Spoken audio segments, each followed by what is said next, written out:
Senate has just taken a decisive step toward ending the longest government shutdown in American history. After more than 40 days of gridlock, hundreds of thousands of federal workers furloughed or working without pay, delayed services, and rising economic pressure, a bipartisan deal has finally emerged. In this report, we'll break down how the shutdown began, what exactly the Senate has done in this breakthrough vote, and what happens next for the American people. The story begins back on October 1st, 2025, when Congress failed to pass a budget or continuing resolution to fund the government. Talks between Republicans and Democrats broke down over spending caps, social programs, and several policy disputes. When the deadline passed, the federal government shut down.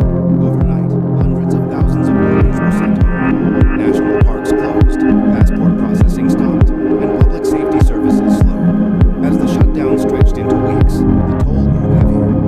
Air traffic controllers reported stress and fatigue. Small businesses relying on government contracts began to suffer. Public frustration rose as essential services stalled. The Senate tried repeatedly to break the deadlock. At least 14 procedural votes failed to reach the 60 votes needed to move any funding bill forward. Each side accused the other of holding the economy hostage.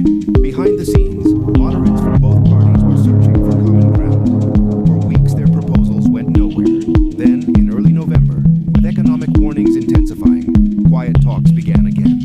On Sunday night, November 9th, the Senate finally broke through the gridlock. In a 60-40 vote, the chamber advanced a funding measure designed to reopen the government and provide breathing room for broader negotiations. 8 Democrats crossed party lines to join Republicans, giving the bill the supermajority needed to move forward. The package extends government funding through January 30th, 2026. It provides full-year budgets for agriculture and the FDA, the legislative branch, and military construction and veterans affairs. It guarantees back pay for all furloughed workers and blocks additional layoffs for the rest of the fiscal year. In return, Democrats secured a promise for a December vote on extending Affordable Care Act premium tax credits, though that vote is not guaranteed to pass. The breakthrough came after weeks of private discussions led by Senators Jeanne Shaheen, Tim Kaine, and Angus King, who worked closely with Republican leader John Thune. Together, they crafted a compromise that gives both sides something to point to. Republicans get a chance to reopen the government on their terms, while Democrats get commitments on health care and worker protections.